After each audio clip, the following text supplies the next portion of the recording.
மொழிநிலைகள் சொல்லமைப்பின் அடிப்படையில் மொழிநிலைகள் வந்து 3 டைப்பாக பிரிக்காங்க. அது வந்து தனிநிலை, உட்பிணைப்பு நிலை, அப்புறம் ஒட்டுநிலை. தனிநிலை அப்படிங்கிறது ஐசோலேட்டிவ் லாங்குவேஜ்.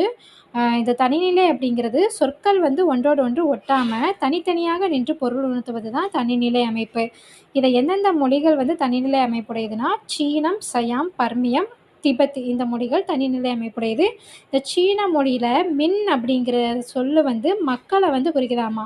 மின் அப்படின்னா மக்கள், லிக் அப்படின்னா வலிமை. இந்த ரெண்டும் சேரும்போது மின்லிக் அதாவது மக்கள் வலிமை.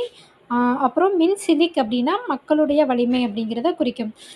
சி அப்படிங்கிற சொல் வந்து இந்த சீன மொழியில் வெறும் சொல் தான். உட்பிணைப்பு நிலை அப்படிங்கிறது இன்ஃப்ளெக்ஷனல் லாங்குவேஜ் தான் உட்பிணைப்பு நிலை. இது வந்து அடிசொற்கள் வந்து ரெண்டும் சேரும்போது ரெண்டுமே சிதைந்து ஒன்றுபட்டு நிற்பது தான் இந்த உட்பிணைப்பு நிலை. ஐரோப்பிய மொழிகள் வந்து உட்பிணைப்பு நிலையை சார்ந்ததுன்னு சொல்லியிருக்காங்க. அதுக்கு எக்ஸாம்பிள் சச், விச் என்னும் ஆங்கில சொற்கள், ஸோ, லைக், ஹூ, லைக் என்பனவற்றோட உட்பிணைப்பு நிலை தான் இந்த சச்சு, விச்சு அப்படிங்கிறது. அடுத்தது ஒட்டுநிலை அப்படிங்கிறது ஆக்ளூட்டினேட்டிவ் லாங்குவேஜ் தான் ஒட்டுநிலை. இதில் அடிசொற்கள் ரெண்டுமே சேரும்போது ஒன்று சிதைஞ்சும் மற்றொன்று சிதையாமலும் நிற்பது தான் ஒட்டுநிலை அமைப்பு. உட்பிணைப்புல நிலை வந்து ரெண்டுமே சிதைந்து ஒன்றுபட்டு நிற்கும். ஒட்டுநிலையில் வந்து ஒன்று சிதைந்து மற்றொன்று சிதையாமலும் நிற்பது தான் ஒட்டுநிலை அமைப்பு. உலகில் பெரும்பான்மையான மொழிகள் வந்து இந்த ஒட்டுநிலை அமைப்புடையது.